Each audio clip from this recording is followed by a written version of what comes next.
Hello students, હું છું હિરણ રાજગુરુ અને આજે આપણે જોવાનું છે બીકોમ સેમ 3નું ઇન્કમ ટેક્સ.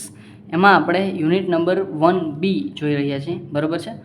જેમાં આજે આપણે ઇન્સિડન્સ ઓફ ટેક્સ, બરાબર છે, ઇન્સિડન્સ ઓફ ટેક્સ એટલે કે કર જવાબદારી.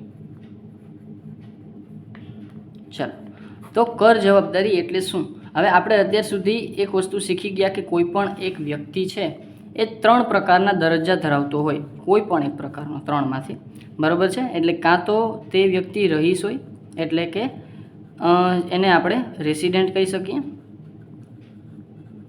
હવે કાં તો એ બિન રહીશ હોય એટલે કે જે છે એ નોન રેસિડેન્ટ, અને કાં એ છે એ શું હોય તો કે સામાન્ય રહીશ હોય એટલે કે ઓર્ડિનરી રેસિડેન્ટ, બરાબર છે. કોઈ પણ વ્યક્તિ એટલે કે પર્સન છે એ નીચે મુજબના દરજ્જા ધરાવે છે. હવે નીચે મુજબના દરજ્જાઓને લઈ અને એને ઇન્ડિયામાં અથવા તો કઈ ઇન્કમ આવે તો એને ઇન્ડિયામાં છે એ ટેક્સ આપવો પડે, બરાબર છે. તો એ બાબત આપણે આમાં શીખવાની છે. તો સૌથી પહેલાં આપણે છે એ ઓર્ડિનરીલી રેસિડેન્ટ એટલે કે સામાન્ય રહીશ. હવે સામાન્ય રહીશ છે એ કઈ રીતે પોતાનો જે છે એ ઇન્કમ ઉપર ટેક્સ આપે છે તો કે ઓર્ડિનરી રેસિડેન્ટમાં એક તો આપણે ધ્યાનમાં એ રાખવાનું કે ભારતમાં જ સ્થાયી છે, બરાબર. ક્યારેક જ ઇન્ડિયાની બહાર જતો હોય છે એવો માણસ, બરાબર છે. તો એને પોતાની બધી જ ઇન્કમ, બરાબર, આપણે વાંચશું પછી પહેલાં તમે સમજાવી દઉં કે બધી જ ઇન્કમ, બરાબર છે, all types of incomes are taxable, બરાબર છે. એટલે કે બધી જ પ્રકારની ઇન્કમ છે એની ટેક્સેબલ છે, પછી ભારત બહારની હોય કે ભારતની હોય, બરાબર. કારણ કે પોતે ભારતમાં સ્થાયી છે એટલે એની બધી ઇન્કમ ભારતની છે એમ કહેવાય, બરાબર છે. તો આપણે હવે થોડુંક થિયરી વાંચી લઈએ. તો total income of any previous year of a person who is a resident include all the following types of the income from whatever source derived, બરાબર છે. એને એમ કીધું છે કે બધી જ પ્રકારની ઇન્કમ, બરાબર છે, ઓલ ટાઈપ્સ ઓફ ઇન્કમ.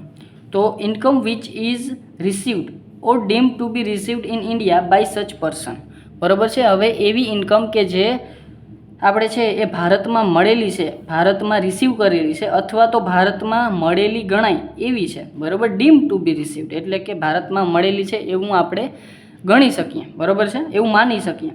તો એવી ઇન્કમ છે એ પર્સન દ્વારા જો આપણે થઈ હોય તો એ પણ ટેક્સેબલ છે. ઇન્કમ વિચ એકર્સ એટલે કે ઉપજેલી, income which accrues or arise, બરાબર, accrues or arise or deem to arise to him in India, બરાબર. હવે ભારતમાં ઉપજેલી કે ઉદ્ભવેલી ઇન્કમ, બરાબર, કે માની લીધેલી કે આપણે ઉદ્ભવેલી છે ઇન્ડિયામાં એવી ઇન્કમ આપણે છે એ શું થશે, ટેક્સેબલ થશે માણસ માટે, બરાબર છે. Income which arise to him outside India, ભારતની બહાર જો પણ એ કોઈ પણ જાતનો આવક ઉદ્ભવે, બરાબર છે, તો પણ એ જે છે એ ટેક્સેબલ થશે, એટલે કે એને મૂકવાનો નથી. ઓર્ડિનરી રેસિડેન્ટ હોય તો એ બધી ઇન્કમ ટેક્સેબલ છે એમ આપણે સમજી લેવાનું, બરાબર. પછી કોઈ પણ ઇન્કમ હોય, બધી ઇન્કમ એની ટેક્સેબલ છે એ થાય છે, બરાબર. એ પછી ભારતની હોય, ભારત બહારની હોય, એ બધી ઇન્કમ ઓર્ડિનરી રેસિડેન્ટની એટલે કે સામાન્ય રહીશની બધી ઇન્કમ છે એ ટેક્સેબલ છે. પછી જે બીજા નંબરમાં રેસિડેન્ટ ઓર ડીમ્ડ રેસિડેન્ટ. હવે રેસિડેન્ટ એટલે ખાલી રહીશ, સામાન્ય રહીશ નહીં, ખાલી રહીશ એટલે આવતો જતો માણસ, બરાબર છે. ચાલો, તો એ સામાન્ય રહીશ અથવા તો ડીમ્ડ રેસિડેન્ટ એટલે માની લીધેલ રહીશ, બરાબર છે, બરાબર. આ બે વસ્તુ તો એ બંનેમાં સેમ રૂલ લાગુ પડે છે.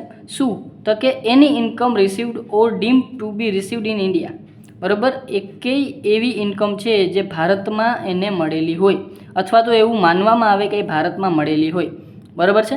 તો એ ઇન્કમ છે એના માટે ટેક્સેબલ છે, એ આપણે ટેક્સ સ્લેબમાં લેશું.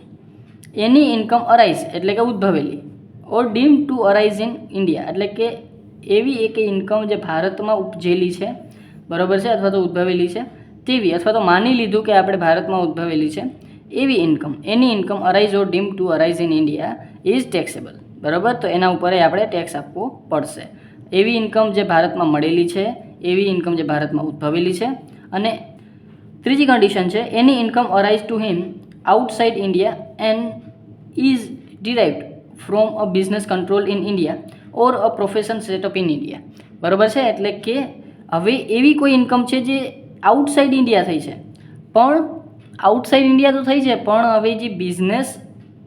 હવે જે બિઝનેસમાંથી એને મળ્યું છે, બરાબર છે, અથવા તો પ્રોફેશનમાંથી મળ્યું છે, એ પ્રોફેશન પાર્ટલી કે વોલી છે એ ઇન્ડિયામાં છે.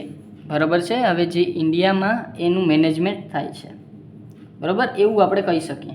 તો એવી ઇન્કમ પણ ઇન્ડિયામાં ટેક્સેબલ છે. ભલે એ વિદેશમાં એને મળી હોય, પણ એનું મૂળ છે એ ક્યાં છે? ભારતમાં છે, ઇન્ડિયામાં છે. બરાબર. તો એ આપણે ટેક્સેબલ થશે. કેના માટે? રહીશ માટે, એટલે કે રેસિડેન્ટ માટે. બરાબર છે. તો ખબર પડી ગઈ. કોઈ પણ ભારતમાં એને મળી હોય, કોઈ પણ આવક જે ભારતમાં એને મળી હોય, કોઈ પણ આ ઉપજ જેને ભારતમાં મળી હોય, બરાબર, અને એવી કોઈ આવક જેને વિદેશમાં મળી છે પણ એનું મૂળ ભારતમાં છે, હવે કાં તો એનું કંટ્રોલ બધું જે છે એ ભારતમાં છે, એવી ઇન્કમ બધી એના માટે શું થશે? ટેક્સેબલ થશે. આનું એક એક્ઝામ્પલ પણ લેશું. બરાબર છે. પછી છે નોન રેસિડેન્ટ માટે આપણે છે કઈ ઇન્કમ? તો કે income which is received or is deem to be received in India. એટલે કે એવી ઇન્કમ જે ભારતમાં એને મળેલી છે. હવે કોઈ પણ એક આપણો મુસાફિર આવ્યો જે નોન રેસિડેન્ટ છે, બરાબર. હવે આપણે છે એ કોઈ એક એક્ઝામ્પલ લઈ લઈએ, બરાબર. તો એક હું વિદેશી નામ લઈ લઉં. આલ્બર્ટ આપણે દેશમાં આવ્યો,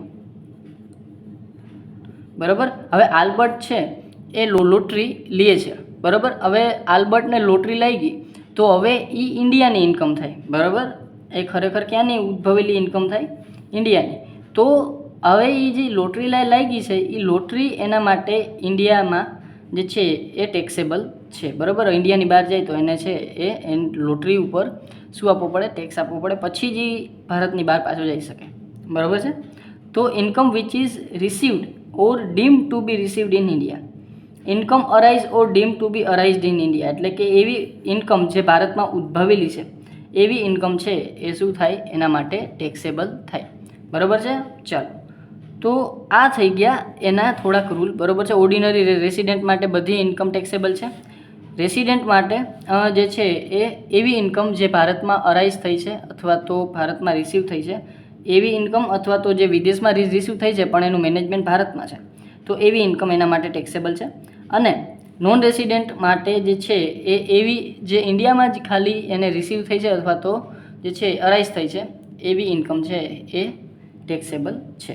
આનું આપણે એકાદું એક્ઝામ્પલ જોશું, બરાબર છે. આના ઘણા બધા એક્ઝામ્પલ તમને બુકમાં આપેલા હશે. જમનાદાસમાં ઓછા છે, બીએસઆમાં વધારે છે, બરાબર છે. જો વિડીયો ગમ્યો હોય તો લાઇક કરજો, શેર કરજો તમારા ફ્રેન્ડ્સ સાથે, અને સબસ્ક્રાઈબ યા ચેનલને જરૂરથી કરી નાખો, જેથી કરીને આવતા વિડીયોઝ છે એ તમને સરળતાથી મળતા રહે. Thank you.